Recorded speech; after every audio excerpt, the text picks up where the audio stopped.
Good evening. If I could have your attention, please. My name is Bill Poole, and it's my great pleasure to welcome you here tonight for the Winifred Shantz Award for Ceramics and the RBC Award for Glass presentations. I know many of you are regulars at this event, and of course it is one of the really great and special events in the clay and glass calendar. So I'm delighted that you're all here on a kind of a nasty evening, but I can assure you it's going to be a wonderful evening. And so to start, if I may, just wanted to recognize a couple of people. MP Stephen Woodworth and his wife Sharon, MP for Kitchener Centre, is with us. Angela Veith was supposed to be here, though I haven't seen her. Councillor for Ward 3 in Kitchener, but I think she's perhaps on her way. And then a number of our board members, of course, Yan Dai, board chair, Tom Mennel, vice chair, is expected, and a number of other board members are here as well. So welcome to all of you. I just want to acknowledge the sponsors who are listed on the slide that you see. And the first start with RBC and the RBC Award for Glass, and John Clifford, who is here representing RBC, will be called up sometime later to make the presentation of the RBC Award for Glass. He's here with his wife Shelley, so welcome John and Shelley. And we're very grateful, of course, to RBC for its commitment to this program over many years now, and through their Emerging Artist Project. So we're truly honored to be part of that family of emerging artist programs that RBC funds. With respect to the Winifred Shantz Award, you will also meet a little later on Diana Shantz-Smith, who's Keith's daughter, and Neil McLaren, who is Wynn's nephew, and they will make the presentation of the Winifred Shantz Award for Ceramics. But as you know, I'm sure most of you know, and I'm going to click one slide here. Most of you know, loved, still love Wynn, and most of you will know that without Wynn Shantz and Keith as well, we wouldn't be here today in the Keith and Winifred Shantz Gallery within this building.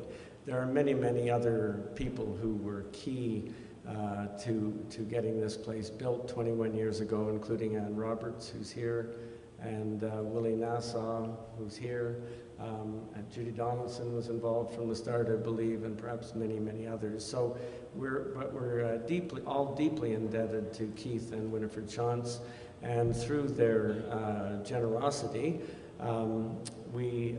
there's now a fund, the Keith and Winifred Shantz Fund for the Arts, held at the Kitchener Waterloo Community Foundation, that will in effect fund this award in perpetuity. So we're truly grateful, not only to KWCF, but more importantly to Keith and Wynn, and certainly we still miss them. So let's have a round of applause for Wynn.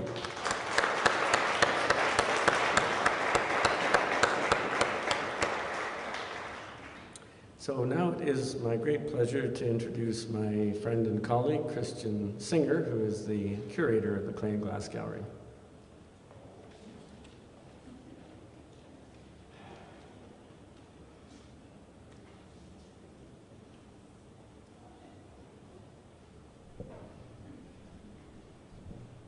It's moving to see the picture. It just is, because we all knew her and we loved her.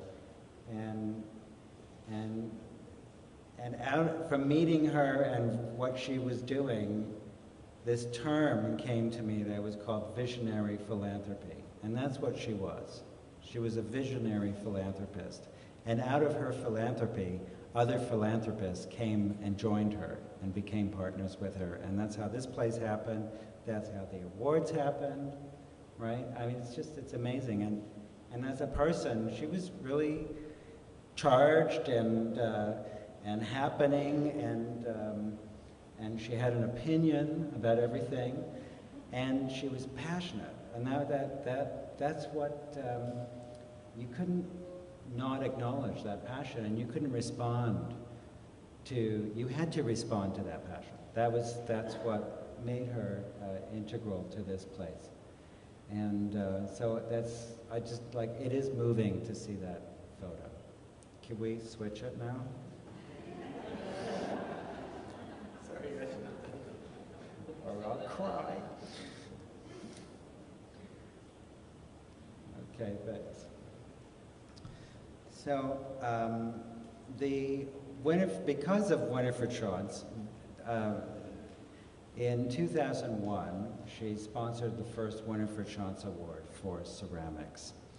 And the idea at the time was to sort of have this award where some really young artist could go off and do something amazing that would just be out of their normal expectations or abilities, to go off to travel throughout the world, to go and do a residency, to do some kind of project that was really beyond the beyond. And over the years, the award has changed and has sort of focused itself, and she was all fine with that. And it became, I mean, her idea was that it would really be an award about moving forward with your work. And if that involved more learning, or more this, or more that, you could do that. And the awards have sort of focused themselves a little bit so that it's really more about a residency, or it's more about some kind of scenario that you place yourself in, where you're going to get feedback from other artists and professionals from around the world that you wouldn't otherwise be able to access. So that is how the awards are now, and it has proven to be a scenario that has produced really phenomenal work. So the first award was presented in 2001 to Susan Collette, and so that was some time ago, and now we're in 2014, and we have two shortlisted candidates. I should say before I announce them that the awards were juried by Iris Ameslav of the Musée des Beaux-Arts de Montréal, and Marie Côté, who's an independent ceramic artist who you might have seen here in her exhibition entitled Of Vessels and Voices. How soon we move on. And Jonathan Smith from the Burlington Art Gallery. So this year's shortlisted candidates are Christopher Reed Flock and Jody Greenman Barber.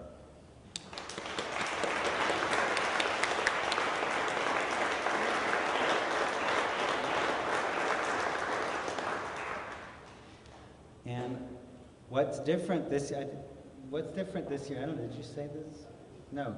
What's different this year is, in the past we've had these sort of guest speakers, and they come and speak about, collecting glass, or the sort of larger themes of glass, or we've had, upcoming exhibition artists maybe present their ideas about exhibitions that are coming.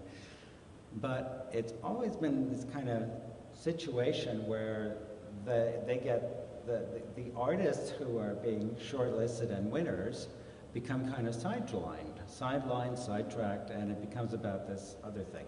So Bill had this great idea, or I don't know if we had it all in the staff meeting or whatever, but this idea emerged out of the gallery that we should really be celebrating the artists who are shortlisted, and they should come up and give a presentation of their work, and then you would all know why it's so great that they got shortlisted in the first place and why somebody won. So I would like to present our first shortlisted candidate, Christopher Reed Flock.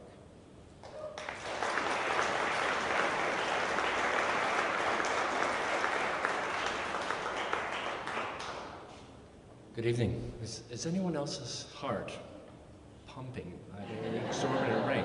Anne, help me with this. Good evening to you all. I'm hoping to share a brief stint of the journey so far. And the beginning of that, I think, as far as professional career, started in 2000 when I moved to Japan. And I spent the first 8 days looking around trying to find breakfast. And we quickly realized we were not within within a culture that we really, really understood beyond a handful of terms and names of companies. And we realized at that moment that vulnerability put us into a realm where we really wanted to learn more about who we were as people. And it opened up a vulnerability that I didn't expect. And that's really the case for a ceramist, or a potter, or a craftsperson. You're vulnerable not only to your medium, but in the realm that you see fit to finish your piece. And while I was in Japan, I built a kerosene kiln, and that eventually became part of who I was as a maker, and giving the things that I made on a daily basis to the kiln to see what would happen to the within the atmosphere. And really a lot of that came to the forefront 5 years ago when we moved back to Canada. We bought a car in Vancouver, we drove across thinking we'd reconstitute ourselves as Canadians in the process. And along the way we realized that in settling in Hamilton, Ontario, that there was a lot more about the country of Canada that we didn't really know a lot about when we left in 2000. And it was at that moment that we really appreciated it. We settled in Hamilton, and that was the beginning of a series of pieces that I called my industrial landscape teapots. The teapot became a canonized vessel to something greater to me, to anything that I could even fathom. And that was, again, following suit of that vulnerability that I embraced. And without going any further, what I have prepared for you is a photo essay that within 10 minutes, or even within 6 minutes, I would love to spend an hour and a half boring you to death, thinking about all of the lovely social lubricant that's in the far corner of the room that we could all be indulging in. I think that I would really love to show you a bit of what is a bit of me, and part of the experience, a smidgen of the experience that I had in Japan. So if you would, indulge me for a moment.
So, just very quickly to conclude, the pieces at the end really are in the last 3 months that I've realized what Canada's about, and that is collecting and harvesting from our own ideas, from our own momentums, and building on our own personal narratives. And my own personal narrative as someone who vitrifies burnt dirt to make, selfishly, part of my own story. Something that really, really integrally is part of all of us. And the basket really became part of that notion of what the beginnings of craft is, and the beginnings of arts, and the beginning of that sophistication of society. So the basking forms really start to become something that has a greater context for myself. Thank you.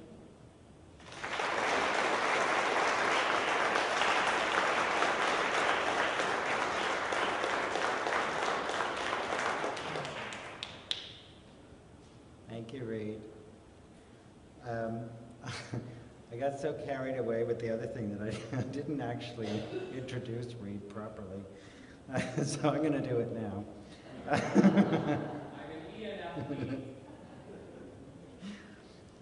So in his own work, Christopher Reid Frock has been reinterpreting the root of functional objects, focusing on the aesthetic contrasts and parallels between Japanese and Canadian cultural history. And by exploring scale, color, and integrating in the integration of mixed media, his works have evolved from free-form shapes and sculptural constructions that evoke recognizable and classic references of traditional Japanese ikebana arrangements and kimono wrapping, which you totally could see, while combining aspects of Western industrialization. And if he wins, his proposal would include an 8-week residency at the Medalta International Artist-in-Residence program at the Historical Clay District in Medicine Hat, Alberta, where he plans to increase the scale of his works and explore rapid prototyping technologies. While in Alberta, he will also connect with mentors and conduct a number of studio visits. So thank you again, Reid. Our next talk, and I will now introduce Jody Greenman Barber, the other shortlisted candidate.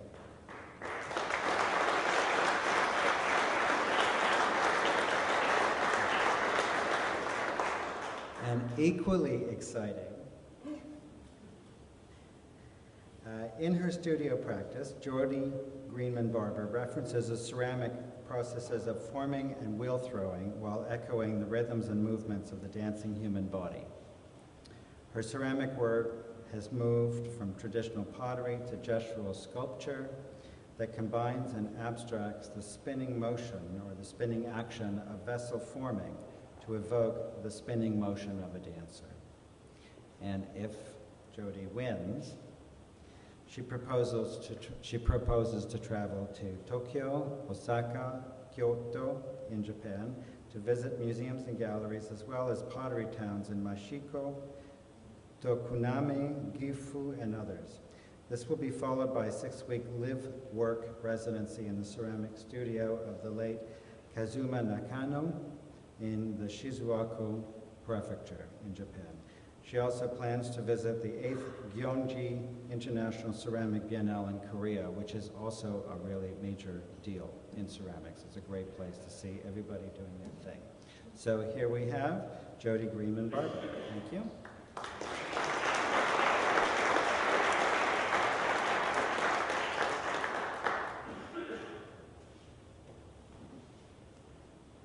So I'm going to start my talk with work that I started doing after I learned how to basically throw pots on the wheel. And my attraction, well, my work is rooted deeply in wheel-thrown practices that I really have been drawn to working on the pottery wheel for some time, mostly just engaged in the material as well as the tool, really interested in the physical relationship as well as my mental relationship to the material as I'm forming a pot. But what's attracted me most is the physical sensation to the material, which has led me on to a journey of trying to find myself in the forms that I'm creating. And after I learned how to make work on the wheel, I desired to capture a looseness and a movement and a rhythm, a way of kind of injecting myself into my forms. And so I started to really break from habits and techniques that I learned in terms of how to properly throw pots. And I really started to, just break everything. I would throw off center, I would dance on the wheel, I would move my body, and as my body was moving on the wheel, I found that my pot started to move on the wheel, and I was able to capture these twisting, moving pots, these belly dancers or tornadoes. And so I started to really think about music and rhythm and movement, and really just trying to capture the essence of the wheel and wheel forming in the works that I was creating, which led me to making forms that were more sculptural, that looked like they were dancing, or just capturing movement in my forms. This led me to creating my first film, which was titled Clay Play. And Clay Play is basically celebrating. I was going to talk over top. Clay Play is basically celebrating my studio practice, process, and just that creative spirit of having fun in the studio, making mistakes, being silly, but also just bringing in everything that I was thinking about my work and my practice, movement, dance, rhythm, spontaneity, and just really trying to capture the physicality of my practice. Watch this.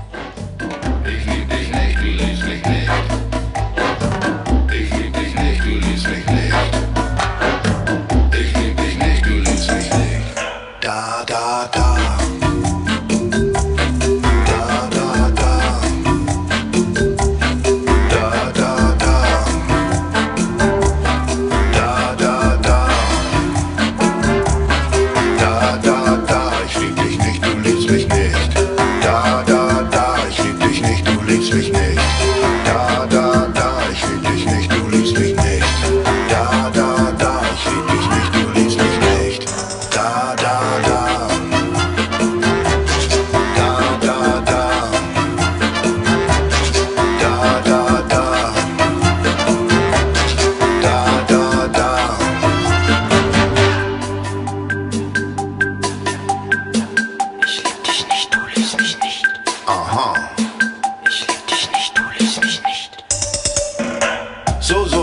Es ist zu spät, aha. Und du meinst, dass nichts mehr geht, aha. Und die Sonne wandert schnell, aha. After all is said and done, it was right for you to run. Ich lieb dich nicht, du liebst mich nicht, aha.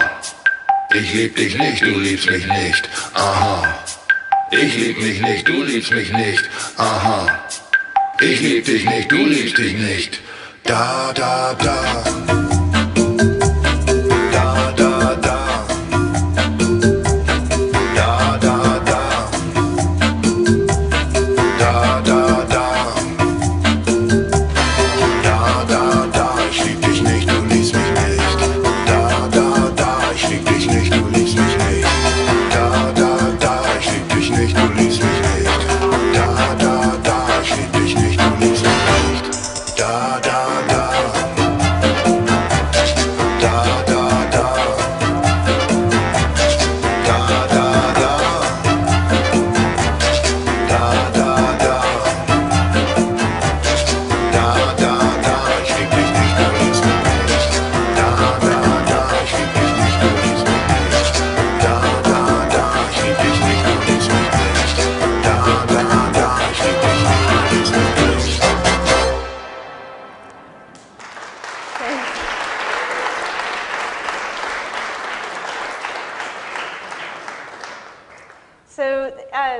this is a body of work that I did prior to me starting my graduate work. I completed a couple years ago, and I titled this exhibition Mimesis.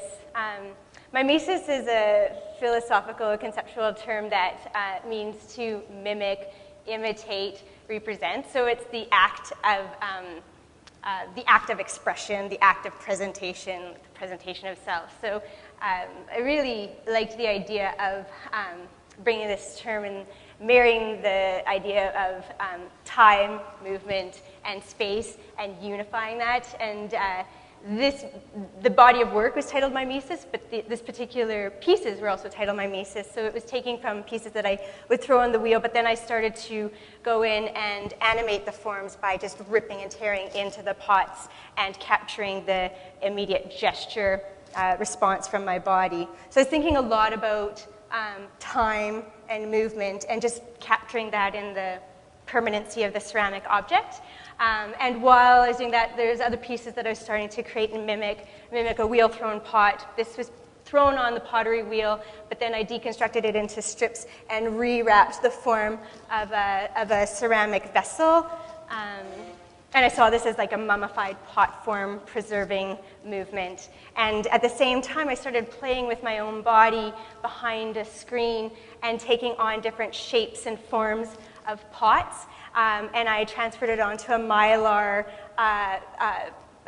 paper, which was kind of transparent. So the sculptures were called in the presence of absence, whereas these images were called in the absence of presence. So I was thinking about that whole idea of permanency and the permanency of a ceramic object versus like the non-permanency of human existence and the essence of the being and the pieces. But it led me to, when I started to create these photographic images, I started to note that my body started to move and flow as if it was throwing a pot itself.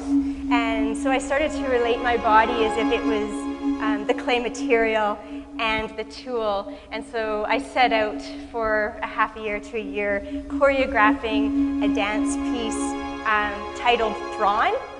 And thrawn is the Latin word for to twist and turn. It was the original word when you threw pots on the wheel before throwing became like throwing a ball across a room. So I had some fun playing with that idea of pulling clay and relating that to dance, twisting and turning. And I really just I loved that I was able to capture the seductive nature of the material of clay when you're working on the pottery wheel, the plasticity of the material, the sensuality of the material, and it was just a way for me to really add this other layer and mimic the other work that was going on in the body of work.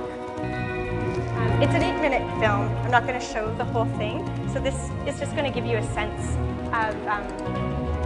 of what it was. I worked with a musician composing music to try and capture the right rhythms at the different stage of throwing. So it goes from centering, which is this part, to pulling up the walls and throwing a pot, to going into production mode and whipping off. I have the music picks up a lot and I start whipping off a bunch of pots and my body starts taking on all sorts of different shapes and forms. And then I go back to and then I go and really acknowledge this historical reference to like bring in some tribal music. And then in the end, I just go back to my love for the material that I'm working with. So this would be throwing a pot.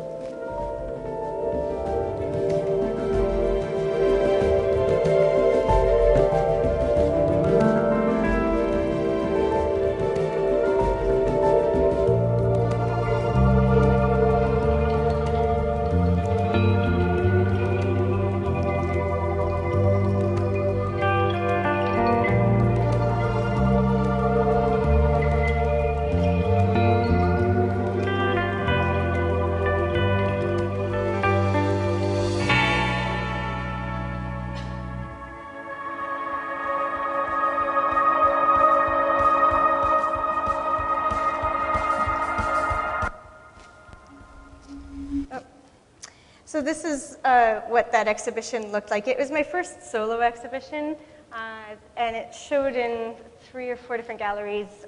So this is a kind of an installation shot to give you an idea of what it looked like. And then 2 years ago, I started my master's program at the University of Regina, and I just really wanted to push all this work that I've been working with in movement and push it much further. So I started my program with really wanting to get into the guts and the core of what's going on inside the body, and then really playing around with that and how it demands space outside. So I started playing around with layering my pot forms, and then opening up the layering and getting my forms to feel as though they're just ripping through space and demanding space. So all these pieces, these strips, ribbons are from the pottery wheel, and then I stretched them. And I also started working with the space. Instead of forming a pot from the base to the top, I started to weave the strips of clay between the inside of the form and the outside of the form. So I was really playing around with movement that you feel inside the body, as well as how you bring that to the surface of the structure. So thinking about surface as structure as opposed to just the exterior shell of a form. I started playing around with drawing and dancing. So just really trying to understand what's going on inside the body and get to the core.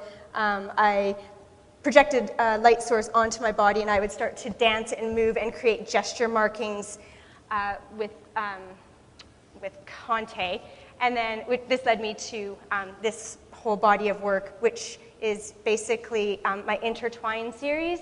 And so I'm really exploring space, movement, concepts of embodiment, thinking about dance and that relationship between the inside and the outside, really breaking through ideas of space and volume. And they're fired multiple times.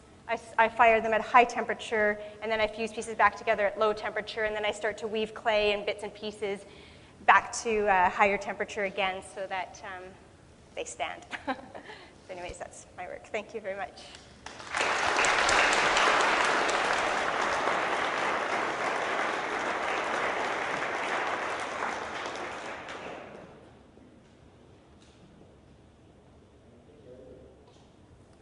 So I would like to now introduce Neil McLaren, Winifred Shantz's nephew, and Diana Shantz-Smith, Keith Shantz's daughter, to present the Winifred Shantz Award for Ceramics.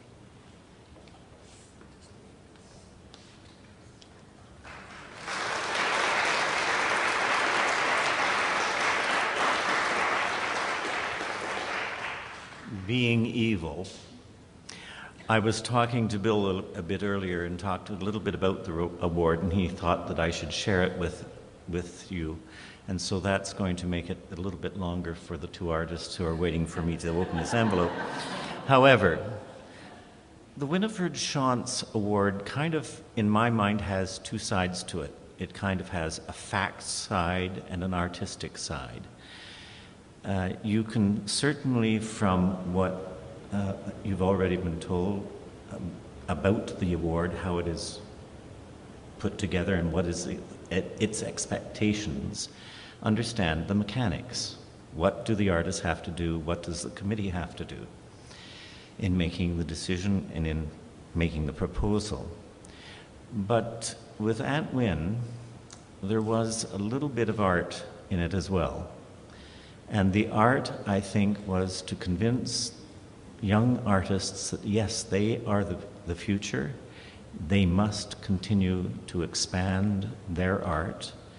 And they must also think in terms of the past. They must understand what has gone before and wish to learn from it and preserve it in many cases. And I think we could see that happening right now. And Atwin also was a little bit of a devious character. She had an artistic comment for us as well. And that is, our society has enough facts in it. The facts of economy, the facts of politics, etc.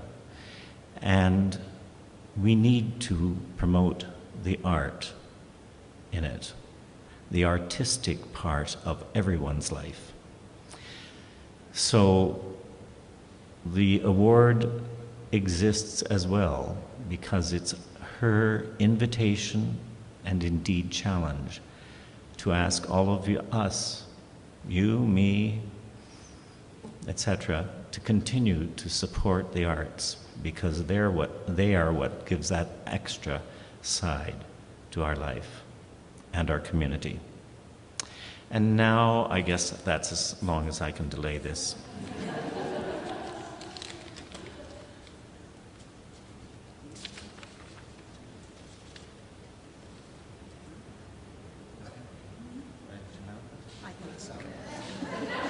The winner is Christopher Reed Flock.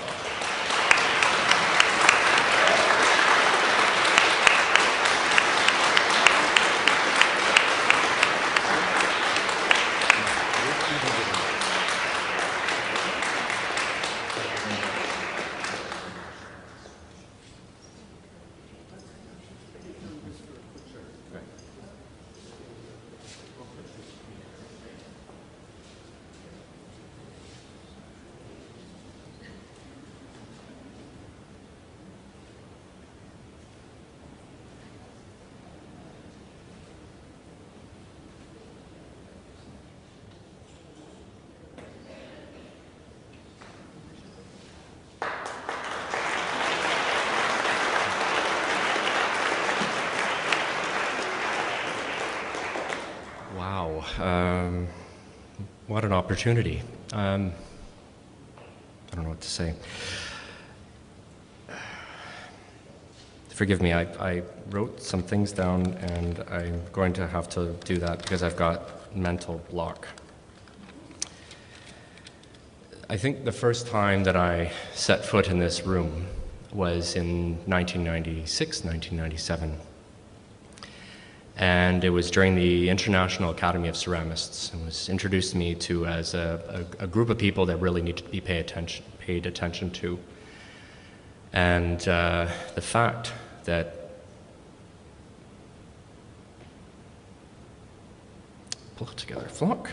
The fact that I'm able to stand in this room tonight is I can't put to words. I don't have a photo essay for that.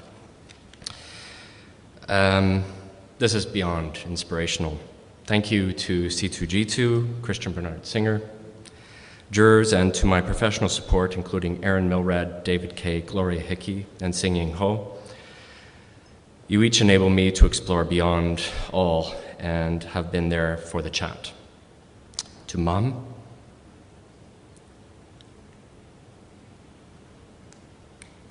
Richard, Dad, and Michelle, thank you for the rhythm, the patience, and the ability to see. Andra, you know you're in love when you can't fall asleep at night because reality is finally better than your dreams.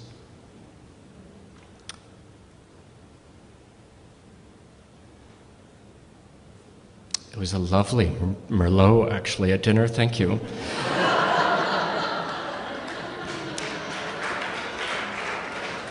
Bottle and a half in, I think I'm all right. Andra, you've taken me on a journey that brought me to this place. Thank you for you. Thank you for Keaton. Thank you for life. Your energy astounds me. Thank you.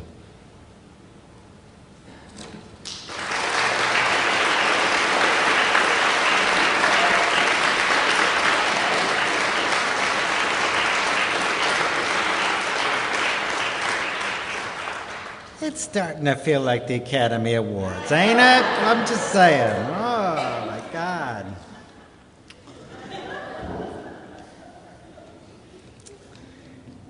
Okay, Reed makes acceptance speech. Okay.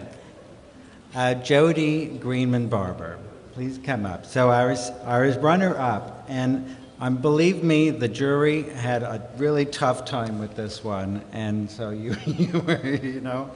So can we have Neil back? And thank you. go. No, not bad. Congratulations. Thank you. Thank you.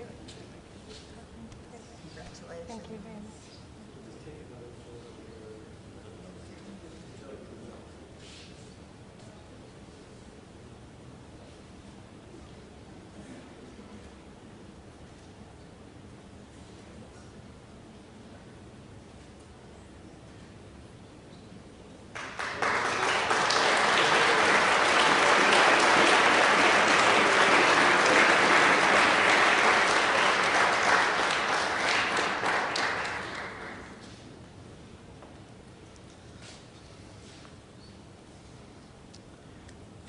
So the next award we will present is the RBC Award for Glass, which was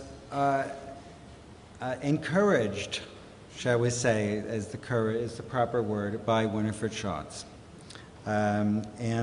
So because of this, we've been lucky to be able to have this other award for glass since 2008. This year's jury for that award was Sandra Ainsley, of course, Sandra Ainsley Gallery in Toronto, John Paul Robinson, who has been a very long-term glass artist, who many of you know, and who also had this fabulous show,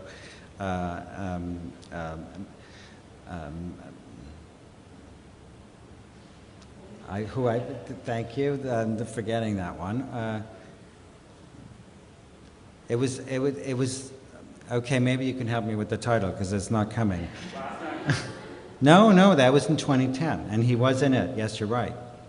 This show was all about bringing science and unexplainable phenomenon about science and creating sort of visual interpretations of what those could be, and sort of looking at them as sort of our contemporary set of myth. And so it was a great show. And our third one was Valérie Paquin from Espace Vert. So we had a great jury, and our shortlisted candidates this year are Karina Guevin and Cédric Ginard, and who have applied as a team, and who actually in life are a team, and Cheryl Wilson-Smith. So the first to present their talk will be Karina Guevin and Cédric Ginard.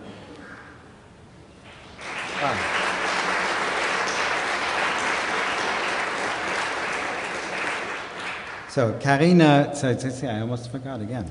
Karina Guevin's joyful ornamental flame-worked body glass pieces and blown glass sculptures celebrate femininity, sensuality, and happiness through her whimsical use of form and color. Meanwhile, Cédric Ginard brings together the worlds of art and science and his mysterious and poetic sculptures that resemble antique devices and contraptions, which you might actually remember back in 2010. Yes, and it was a combined exhibition with the Perimeter Institute across the parking lot. While engaged in their artistic pursuits, they have also had a history of creating collaborative works together, which would make total sense. And if they win, they propose to travel to Lauscha, Germany, to learn from master glassmaker Andre Gottgesell about blowing and working with soda lime Lauscha glass, which is very different than what we have here. They will also study from the Lauscha Glass Museum collection and include Lauscha glass pieces from the Middle Ages to the present day. I give you. Thank you. Hi. Oh. Ooh, I feel like a rock star. Okay, hi. I'm going to present my work and then Cédric's work and also the work that we do together. I'm going to start with myself. So I first fell in love when I was at the Trois-Rivières University. I was doing a BFA in painting over there. And I met this incredible man who was Gilles Desaulniers. He was so passionate about his work, and just listening to him and watching him in the hot shop, I couldn't paint anymore. I had to jump. So after 3 years at the university, I went back to college to Espace Vert to have more techniques and became a glass blower. When I graduate, I decide, well, maybe I need more element because I truly love painting. So I end up flame working with the technique I learned as a glass blower. So that's why my work is a lot about texture and movement more than pattern. Because when I see a bead, I don't think as a finished product. I think as just a little element that I can put to 1 million more to build something bigger. So I do a lot of glass jewelry, and the color that I use are like my palette. It's like painting for me, because in life, everything to me is inspiration. When I listen to music, I see color. When I eat, I see color. When I talk, I see color. I see color everywhere. That's my life, it's color. My personality is very colorful. So when I travel, I take a lot of pictures of food and all kinds of flowers, and I try to take that palette back with me and create all kinds of jewelry that I have to say that are too heavy to wear most of the time. Yeah, I cannot stop making small pieces. This piece was inspired by my neighbor peacock, because everything is inspiration. So I live in the countryside on a farm, and my neighbor has a very loud peacock. So I had time at night to think about him and use his wonderful color to create more body ornament. I also love magnolia flower. I have a huge magnolia tree in my backyard, and so huge for Quebec because it's so cold. And I made a bunch of petals and make a series of magnolia flower petal necklace out of that beautiful tree. And then Cedric is going to talk about him a little bit, and I will get back to you for some more entertainment.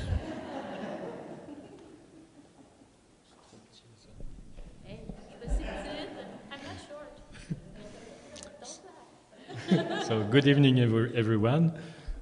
I grew up in France in a small village near Paris, where Pierre and Marie Curie used to have a chemist lab. And so I get really interested by science when I was young, and I started studying biochemistry.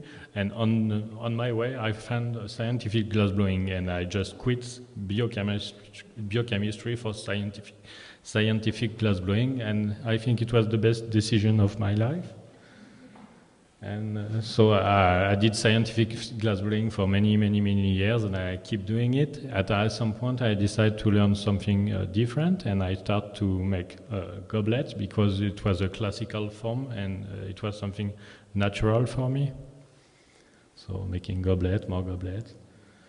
I'm also really interested by antiques and all kind of strange things and mysterious things. And for example, this box of glass eyes was really interesting for me, and I was really focusing on this one, and I decided to make one piece, and so it was fun. This is a piece from the show I had here, Cosmos, that Christian curated. Thank you. It was a really great experience for me. It was to celebrate the year of the astronomy, so it was something related to science and glass, which was perfect for me. So this is another piece from this show. Unfunctional, it was something really new for me.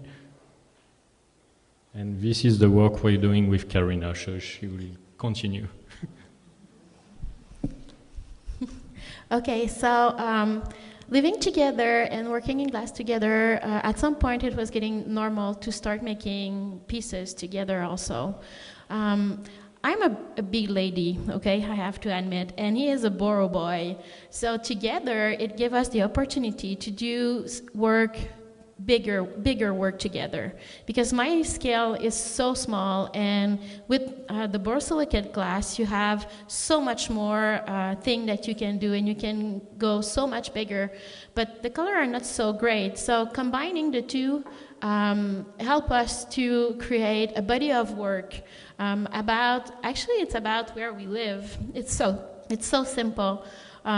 We love the beauty that surrounds the countryside where we live, and we have a big garden and so many flowers. So we decided to do bell jar and take the flower and put the flower apart and preserve each little piece individually into those bell jar. This is another piece, and we also add always a little element of science. Like you have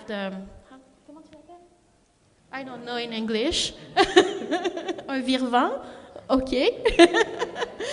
It's actually moving. So we always add a little piece like kinetic, like can move. If you blow on it, it will move. But you have to be very delicate.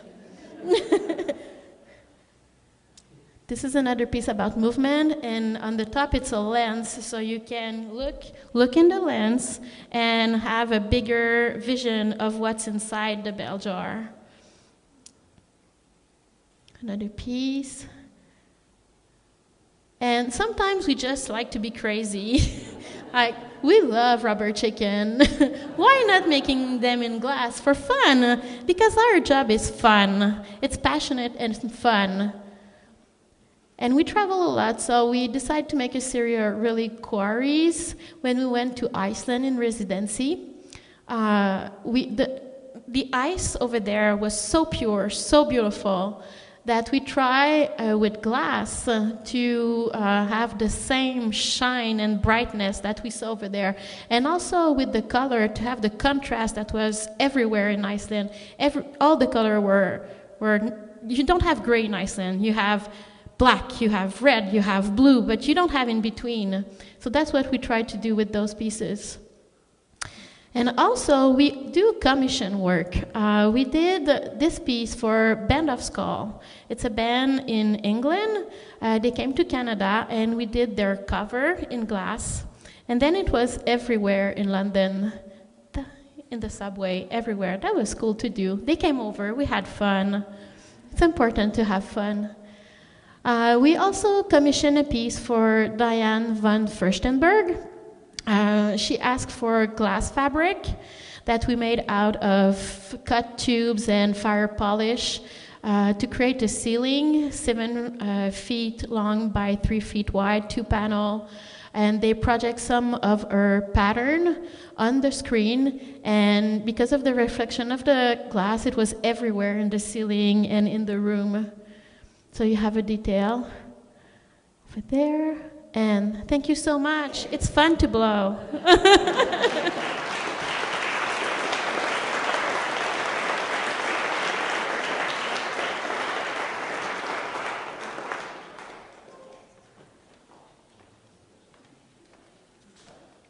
Thank you so much. Merci beaucoup. So the next, our next shortlisted candidate is Cheryl Wilson-Smith.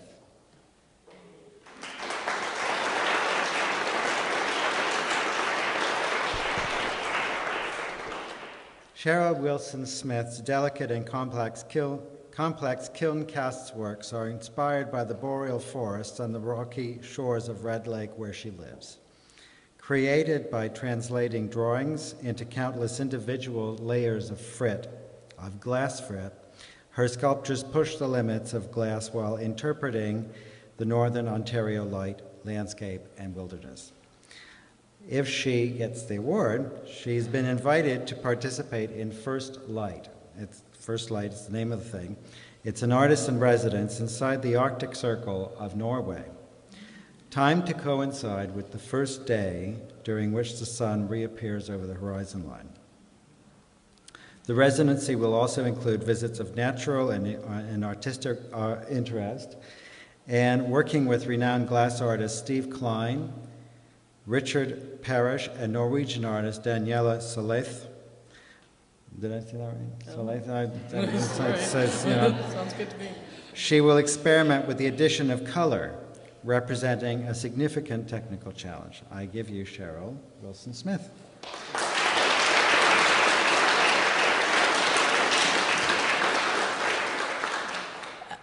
Hi. Sorry, I'm old. I have notes.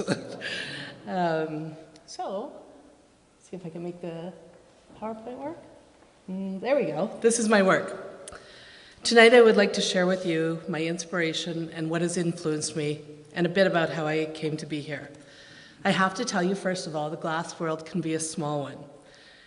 And I had the pleasure to get to know Corinna and Cedric, the other finalists for this award, at a Space Fair several years ago. They are two of the kindest, nicest people you'd ever want to meet. I'm honored to share this moment with them. Oops, missed a page. I'm really honored and grateful to be here tonight. Thank you to the Canadian Clay and Glass Gallery and to the RBC for supporting the arts and artists in Canada. As I was discussing with Mr. Poole, I have been a customer of the Royal Bank since I was a little girl. Back in the days when you had to have your bank book for every transaction, that makes me very proud and really old. I have been reminded by an amazing friend and mentor that our work is a reflection of self. My artist statement says that I attempt to explore the passage of time and my insignificance in the vast natural world. My feelings of insignificance come from where I live, partially. My home is Red Lake, Ontario, population 5,000 people, and I have lived in the remote northern Ontario for most of my life. The impressions of rocks, lakes, and snow have been scribed on my soul.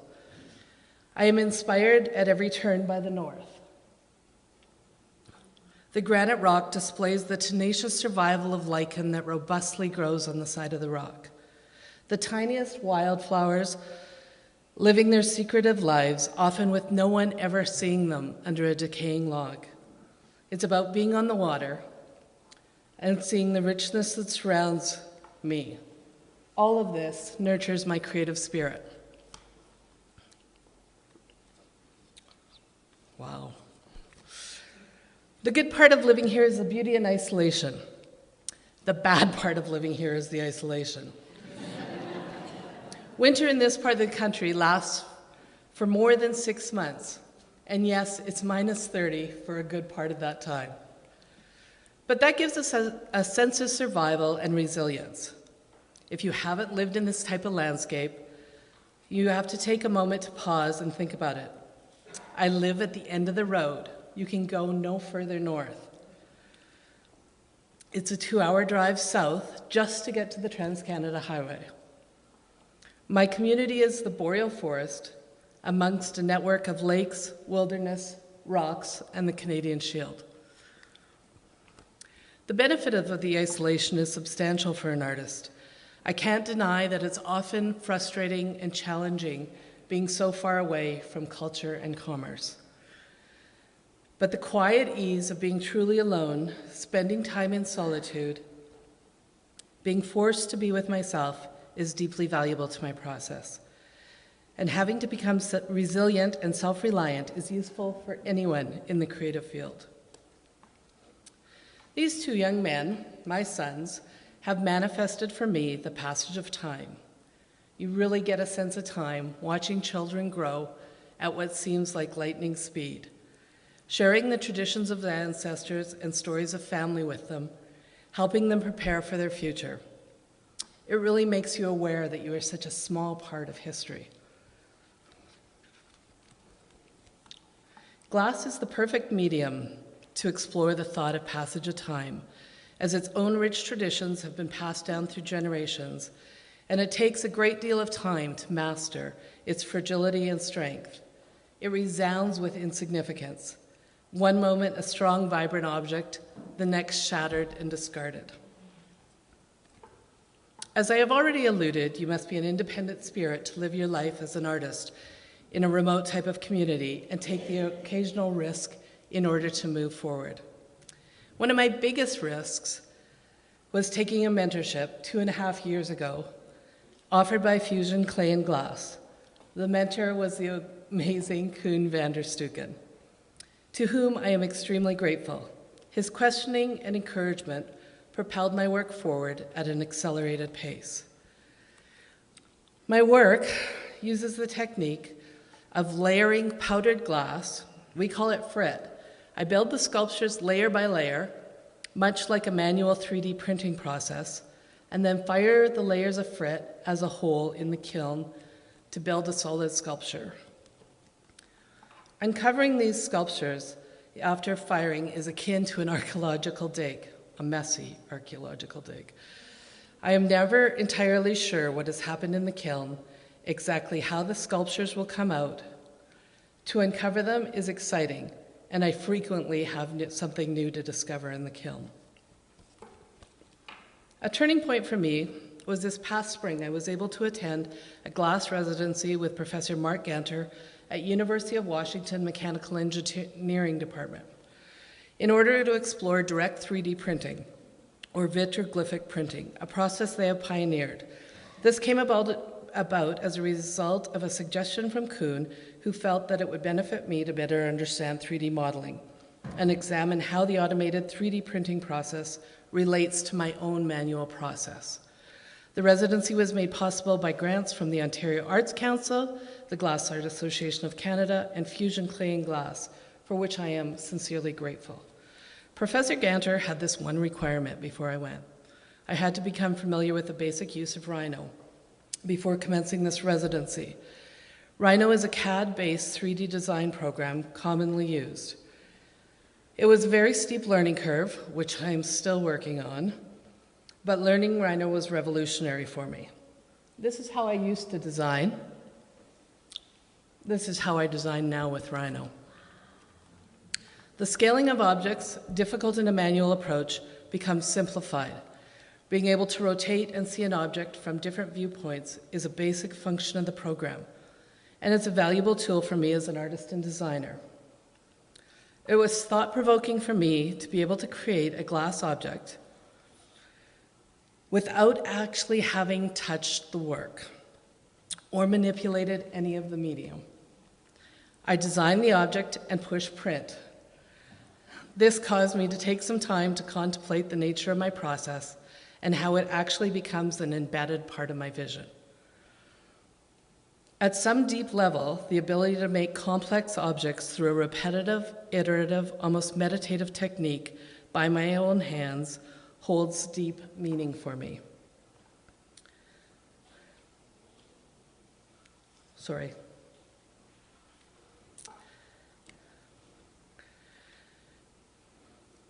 A friend recently asked me why this painstaking manual approach has such an attraction for me.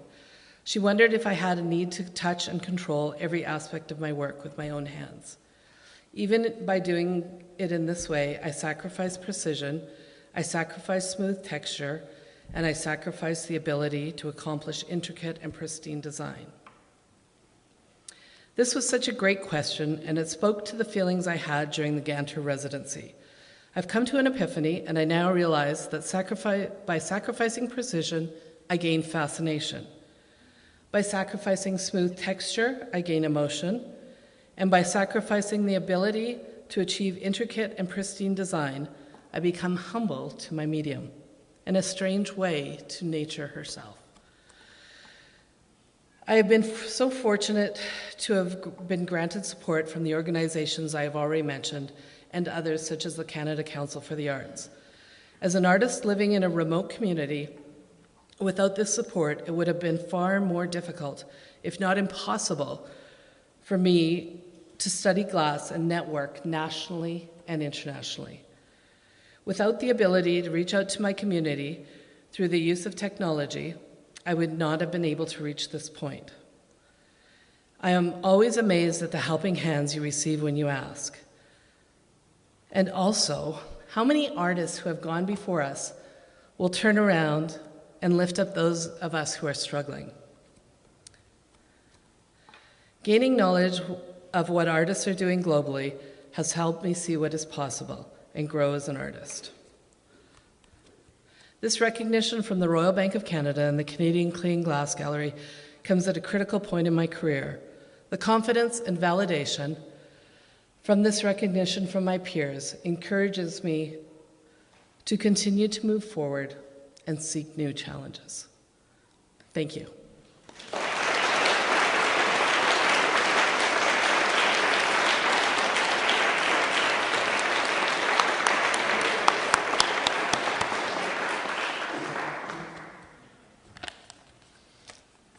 Thank you, Cheryl.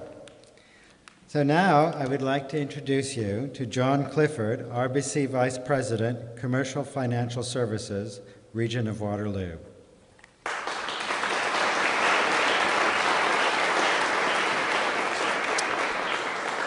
Before we get to the winner, I just want to thank all the competitors for sharing a little more about themselves with us tonight. I found it quite good. This is the second year that I've been involved in the presentation, and Bill, whether it was you or your committee, I think it really helped enlighten what we saw and what you shared with us this evening, so thank you for that.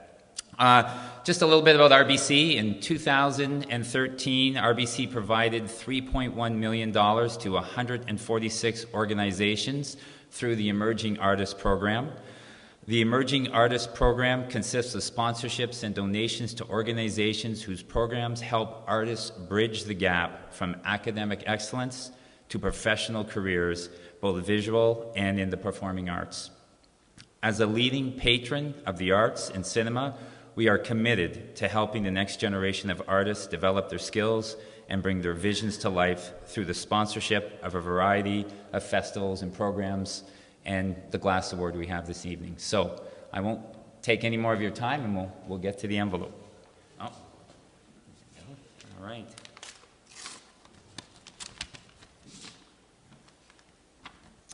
And it's Cheryl Wilson-Smith. Congratulations.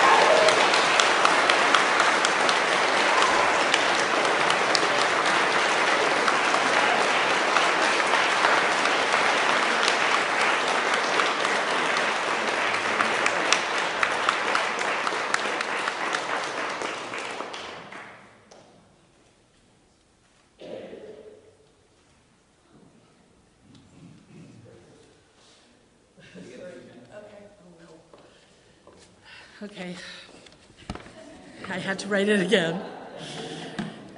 Thank you to the Royal Bank of Canada. Thanks for help keeping culture alive in Canada.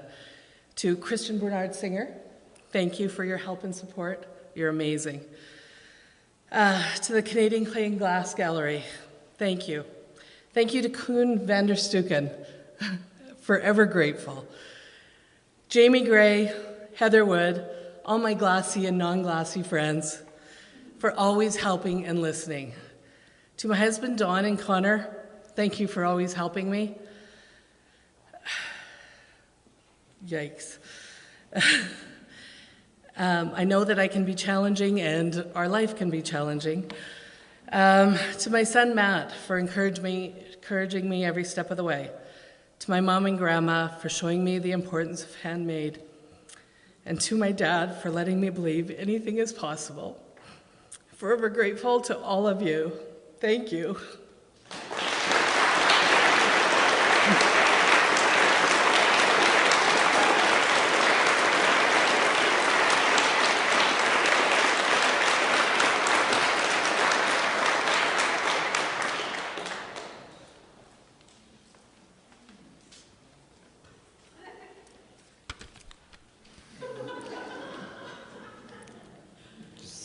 It's like more and more like the Academy Awards. It's fabulous. We have to do this every year. And now we'd like to present Karina Guevin and Cédric Ginard to come up and get the runner-up prize, please.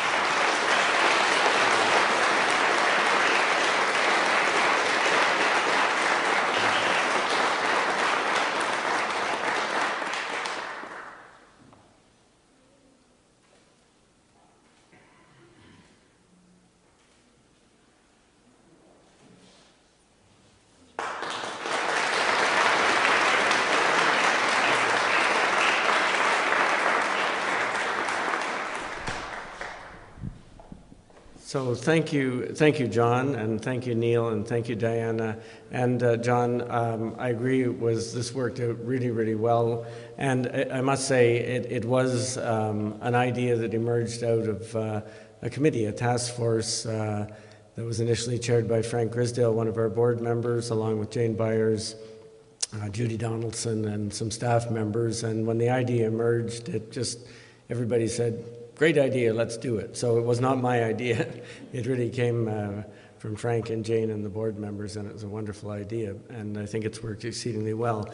Now, what's next in your program is catered reception, et cetera, which will happen in a minute. But before we do that, you know, of course, that we are an artistic organization. That's what we exist for, to display, collect, interpret, etc., contemporary ceramic, glass, and enamel work. That's what we are all here to do.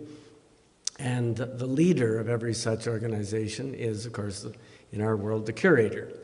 And many of you will know that Christian Bernard Singer, who has been our curator for the last 5.5 years, is very close at the end of this month to winding up his tenure as curator at the Clay and Glass Gallery. And it's not because he's run out of ideas, it's because he decided he'd like to be with his partner or spouse in Montreal, which is a very strange idea, but he's done it anyway. And so we're certainly going to miss him. And since this is really the last opportunity for us to thank him as a group and as a community, and I'm so delighted you're all here. We just have prepared a special little something, which I will ask you initially to, just if you would, just to watch this.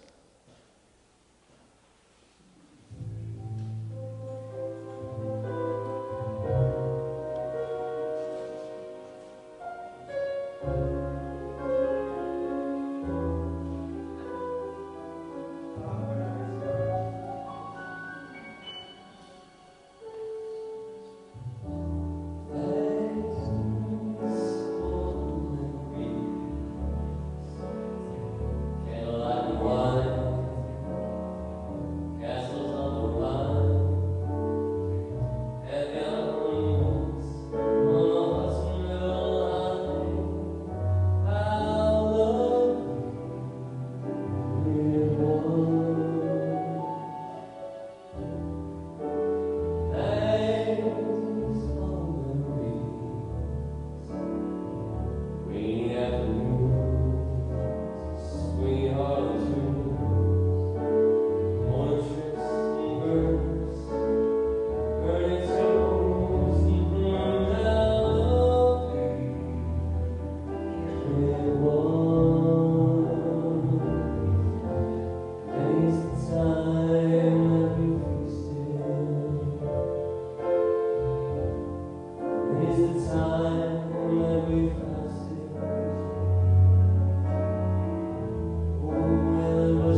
Now, I'm just going to ask Jane Byers, our board member, distinguished artist, to share some thoughts of her own and others with you. Okay, well, don't make this too long. We're waiting for the goodies there. Okay. Many of us in the region were first introduced to the fertile imagination of Christian through his remarkable solo exhibition here in 2005, Tassellated Anamnesis, which incorporated, among other things, Baroque dance, Greek mythology, clay, glass, living moss, and video projection.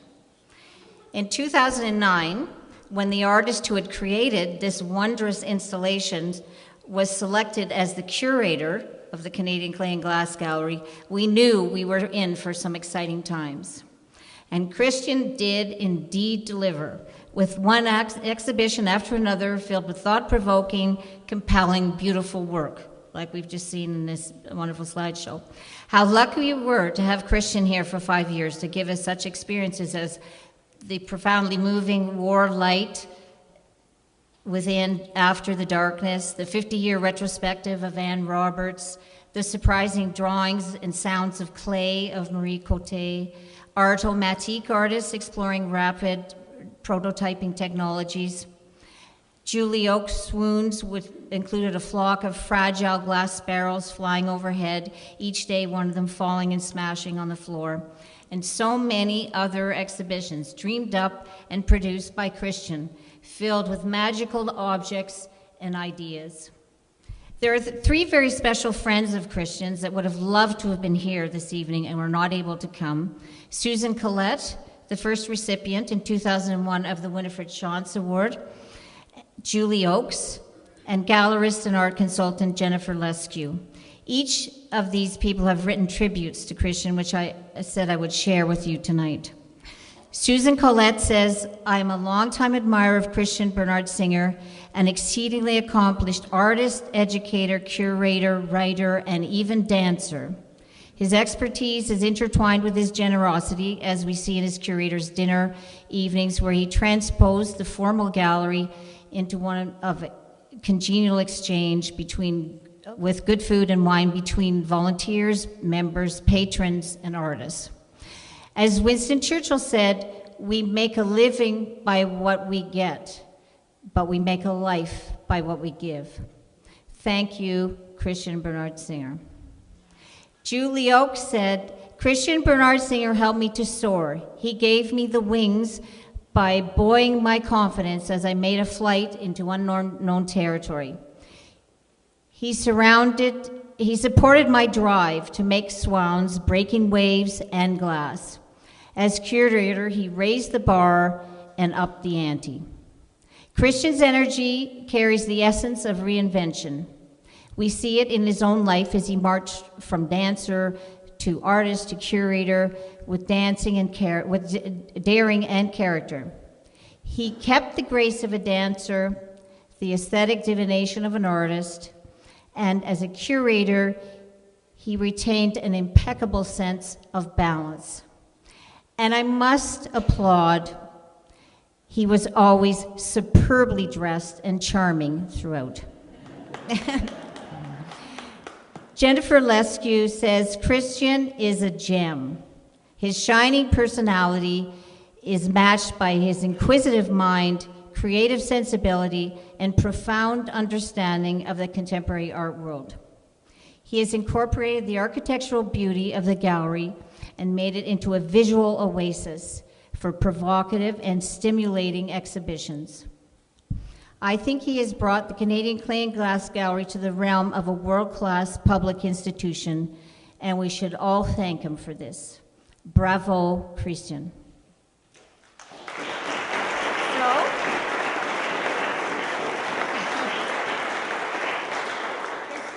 must come up. I have to give you kisses and hugs from everyone, too.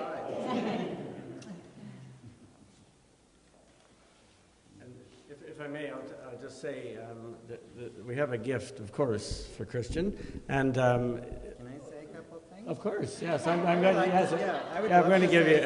You get to say something nice. But just to say that this is you can't buy an artist a piece of art, of course, and you can't buy his shoes without him being in the shoe store. So anyway, this is a two-pronged gift certificate for dining in Montreal, one at a very high-end restaurant versus at the Nelligan Hotel in Old Montreal, and one for multiple meals at a small restaurant, a Mediterranean cuisine called Au Terreau, which actually I tricked Christian into telling me about. So Christian, over to you. Well, when Virginia Eichhorn was leaving, they needed to find another curator, and so she asked the staff if I would be a good person to come in, as sort of to come in and sort of be this interim scenario, and so the staff said yes, yes, yes, and that was all good, and so here I came and with my collection of shoes, and I went to town, and when I got here, it was really, really tough times, but I just got into it and just did my thing and just did as best as I could and started working up the shows and everything. And then I was like, well, I'm not leaving. So I applied for the job, and it was this like national search, and I got to keep the job.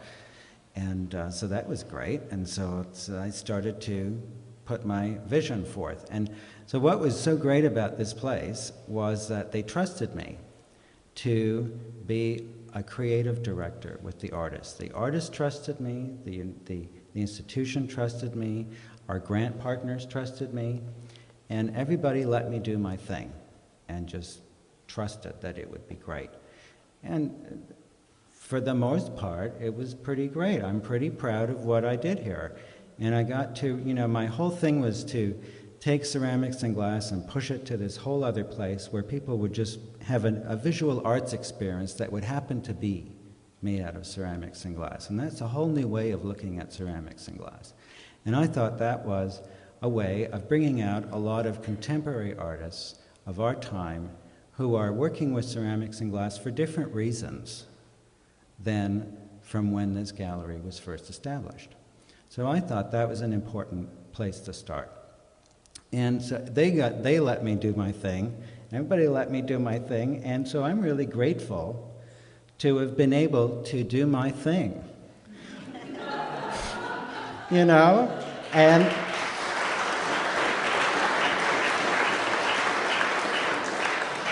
And then the other thing that I got to do was I got to play with the artists in a way that's unusual. I got to, when I had my own little gallery in Toronto, I, was sort of, I ran the show, so that didn't change when I got here. And even when I was at Jennifer Leskew's gallery, I ran the show, and that didn't change. So I just thought, I thought I had this vision, and I wanted people to really bring out the very best that they could be and do. And so I just kept pushing them. Couldn't you make that bigger? Well, we'll figure out how to hang it. Don't worry, and like just push them and make them think about their ideas and have those conversations that so many artists no longer have a chance to have. And I was just honest with them. And it's not to say that I was always, it's not to say that I was imposing my thing on them, but it was that I was engaging in that conversation that would allow them to think about their work in a new way. And so that's why when Julie said that, it's true. I was being honest with her. Look at this, look at that. Have you thought of this? Have you turned it upside down?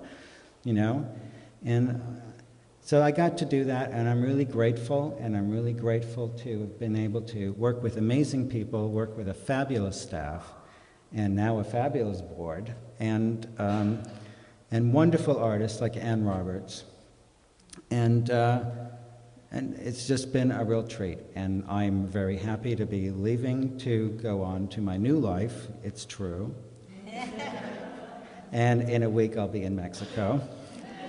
But I really thank you all for giving me this opportunity. Thank you.